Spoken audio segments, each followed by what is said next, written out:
So, I'll be honest, I don't know how to start this video. Actually, no, I'll tell you how I got this idea. So me, my brother, and my mom were getting back from somewhere I don't remember, and we got on the topic of video games, and she told me that she wanted to try more games. To give you an idea, she mainly plays games like Lara Croft and is a fan of Mario and Sonic. Fun fact, she was the same person that got me into those franchises, and I thank her for doing so. And so I told her I'd give her a list of games that I would recommend. If you're curious about what those games were on the list, I'll put them on screen here. You can pause if you want. Once finished, I sent her the list via email, and she responded to me saying that I should make a video of games that I would recommend. So if you like this video, you can thank her for suggesting it. So here we go. These aren't in any order, but I just want to talk about games I like. Also, I picked games I really don't hear people talk about to help these people get in some spotlight. So, here we go. The first one I'll talk about is a game called Turnip Boy Commits Tax Evasion. It's a game where you play as a turnip that commits tax evasion. This game is very odd, but very charming, and if there's something you should know about me, is I tend to love a game that is charming. The goal of the game is simple: collect items for the mayor to help him out on something. As to what that something is, well, you'll just have to find out yourself. One thing I should mention is how this game uses the older Zelda format, as it'll give you a task to do, and then once you're done with that task, you'll have to go into a dungeon and get an item that'll help you beat the boss. It's very simple, but that's why I like it. It doesn't try to throw anything crazy at you, and I think that fits very well considering this game's dialogue and art style. I would rather have a game that's simplistic rather than a crazy one with insane effects and a super complex story, because it wouldn't fit at all while you're looking at this fella. Not only that, but nearly every piece of paper you come across, you rip up. It's great.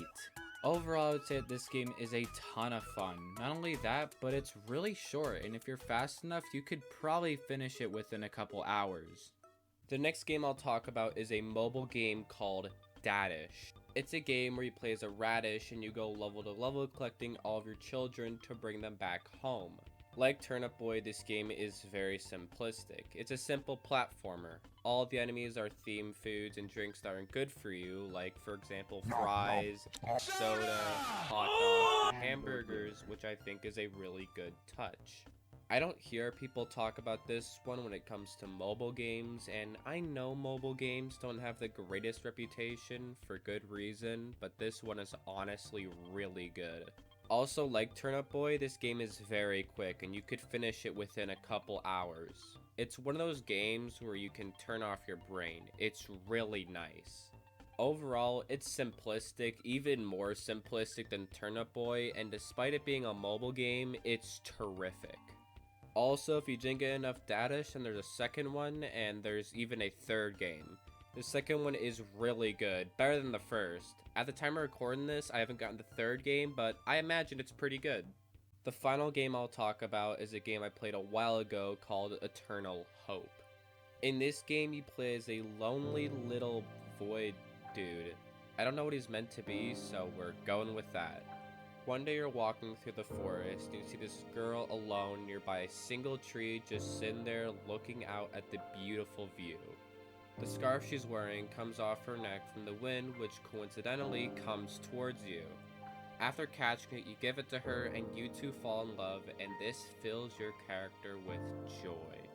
Years after meeting, you go back to the same spot you first met and see her under a log trying to get out, and being the good boyfriend you are, you help her out. But as you're trying, lightning strikes between you two, the floor under her breaks off from the cliff, and she dies. You are extremely sad. The only person you've known and loved has died. As you walk away from her grave, you hear a voice, and the Grim Reaper comes in. I'm not going to explain too much of what he says here, but all you need to know is that he makes a deal. If you went out and collected all the souls he was missing and got all of the pieces to her soul, he would revive your girlfriend. Like the last two, this one is very simple, but this game's art style made me want to check it out. Especially the background, because god damn, tell me this isn't beautiful. Not only that, but the places you explore are all just as beautiful as the last. And while I'm not going to spoil the ending, I will say that it's quite sad. Also, the music in this is amazing. It's super atmospheric. If you want a game that's more heartfelt than the other two, then this would be the one I'd recommend picking up. Overall, all of these games are very good in their own way, and I want these games to get more spotlight because god damn they really deserve it. I know all of them were platformers, but what can I say? I'm a sucker for platformers. I could have mentioned The Binding of Isaac or Hollow Knight, but I would have been a broken record to all other YouTubers that talked about these games. Okay, but if you haven't played these ones, you really, really should. They are really, really good. Hey, how you been doing? I've been doing fine, just got done working on a video. You know, nothing crazy. Something I do want to say is I got a second channel now. I've been doing recharts of songs from FNF or Friday Night Funkin' that I like, so I decided to make a second channel where I'd show them off. If you'd like to see them, I'll have it linked in the description. That's not the only thing I'll be posting there, but just until I can find something else I want to make. The reason why I made that second channel is I don't want to limit myself to just one type of content, so that's why I made this second channel. It's to post whatever I want that I don't feel like would fit with this channel. Also, while I'm here promoting, I spent a lot of time on this video, so if you don't mind, just go down and show me that you liked the video, or maybe even subscribe. That'd be cool. Also, with summer coming up, I'll have more time to upload, so now is the perfect time. Alright, thanks for watching, and have a good day.